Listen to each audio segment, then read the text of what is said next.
Welcome to the Deep Dive. We're here to sift through a stack of sources, pull out the key insights, and help you get informed quickly. And this week, well, it's a bit different. Yeah, it is. We're looking at the week ahead through a really fascinating lens, astrology. We're using insights from Tarot by High C. Mm-hmm. Our mission today is really to unpack the cosmic signals for the coming days. What might they mean for your own journey of emotional healing and self-reclamation? It's compelling how the source puts it. This week really kicks up emotional dust.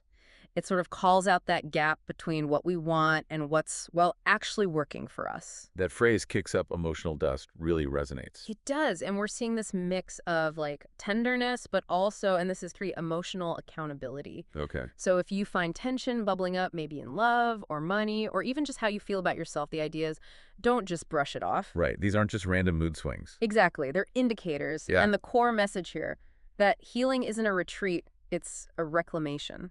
I like that. Reclamation. Yeah, it's active. It's not about hiding away. It's about taking back pieces of yourself. So this week is kind of about finding that balance, between putting yourself out there boldly and listening to those quieter emotional truths. That idea, healing isn't a retreat, really sets a powerful tone. So how does the week actually start us on this path? The source mentions a gentler vibe early on.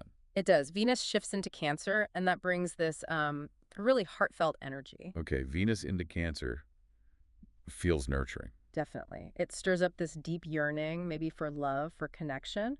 And it's presented as a time to actually, request what we require.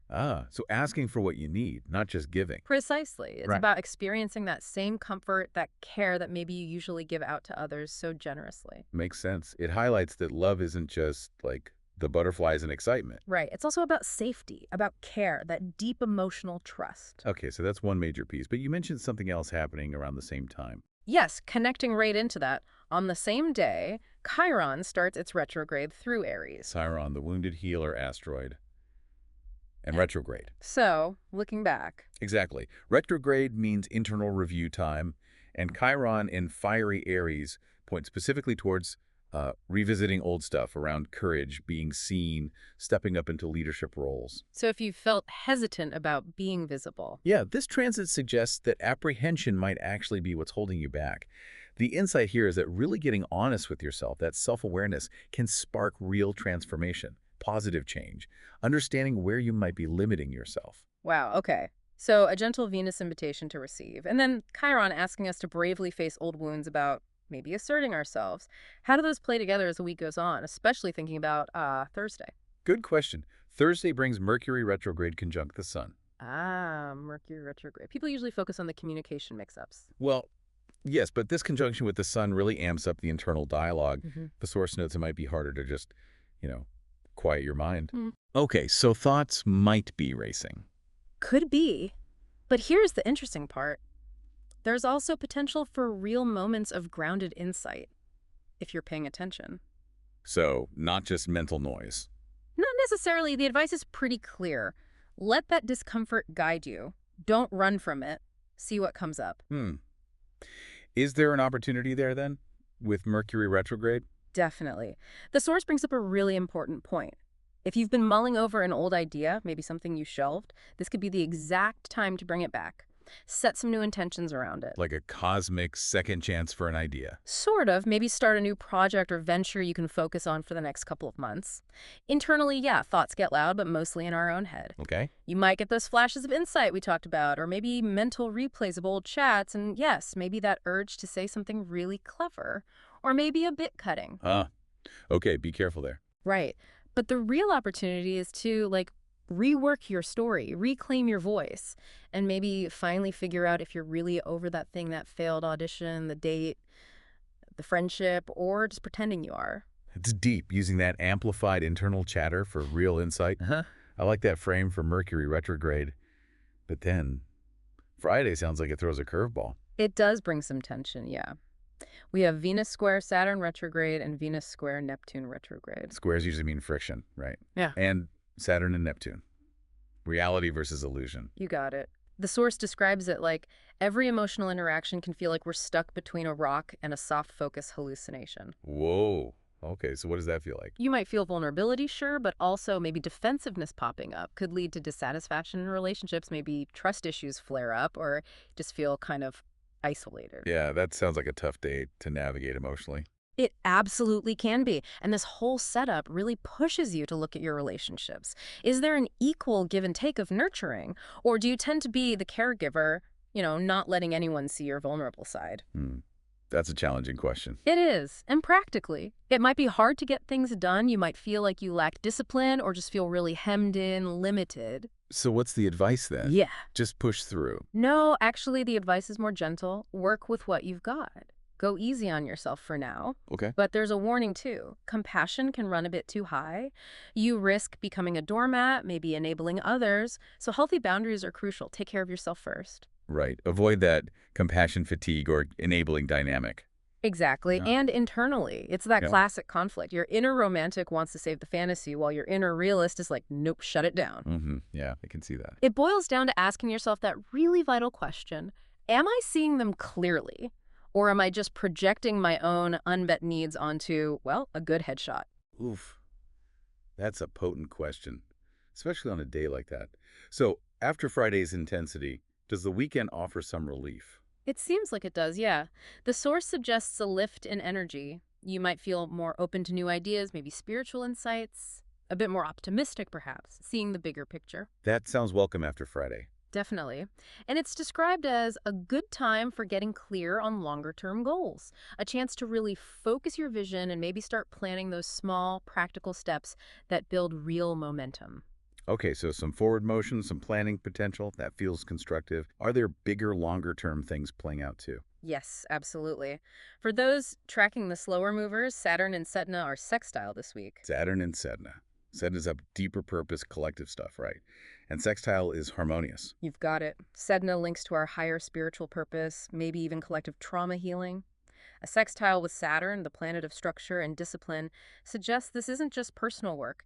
It's about aligning with a larger soul mission. Saturn's retrograde. Right. And that's the key point the source makes.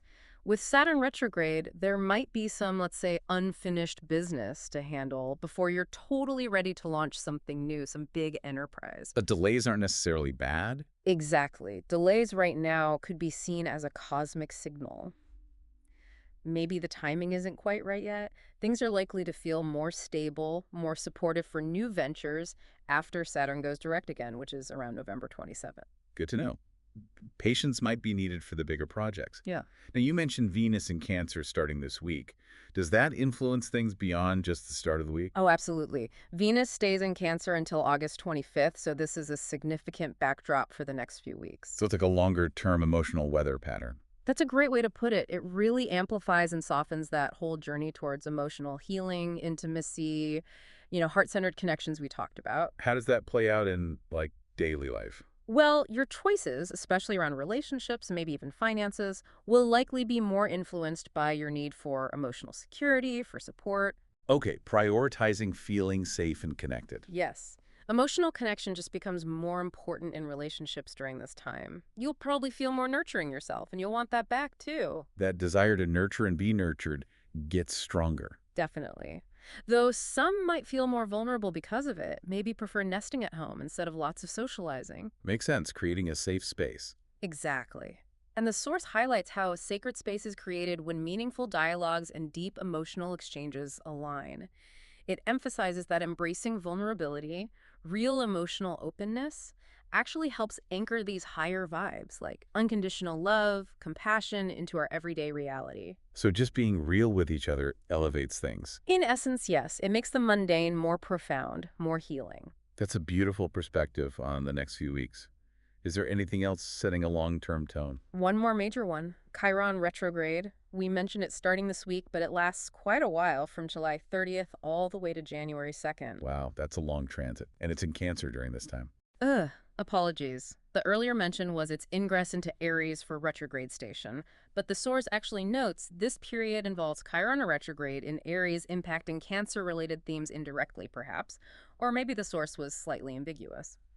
Let's stick to the core Chiron retrograde themes mentioned, which focus on identity and courage as per Aries. The source describes this extended period as one of soul-level healing, Soul level healing. Okay. where ancestral threads weave new paths of wholeness. It guides you deeper into the core of past emotional injuries, specifically relating to identity, personal courage, and self-worth, classic Aries themes where Chiron is transiting. So revisiting those core wounds about who am I and am I brave enough? Exactly. It's a call to nurture yourself through that process, but also, and this is crucial notice, where softness might tip over into self-abandonment, finding that balance again. Right. Nurturing without losing yourself. Precisely. Unresolved pain is invited up not just to wallow in it, but to fully integrate it, to transmute those experiences into actual wisdom. Sounds like the goal is empowerment. Absolutely. By getting in touch with our higher selves, as the source puts it, we're empowered to heal those deep-seated insecurities and really strengthen our resilience. It's a deep internal process over the coming months. Okay, so summing this all up, Mhm. it feels like this week, and the period just beyond it, holds this really powerful invitation.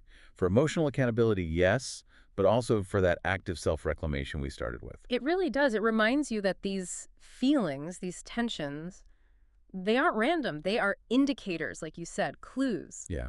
And knowledge is one thing. But it's most valuable when you understand it and then apply it, right? So the real question is, how can you meet life this week, these coming days, with both that courage Chiron asks for and the care Venus highlights?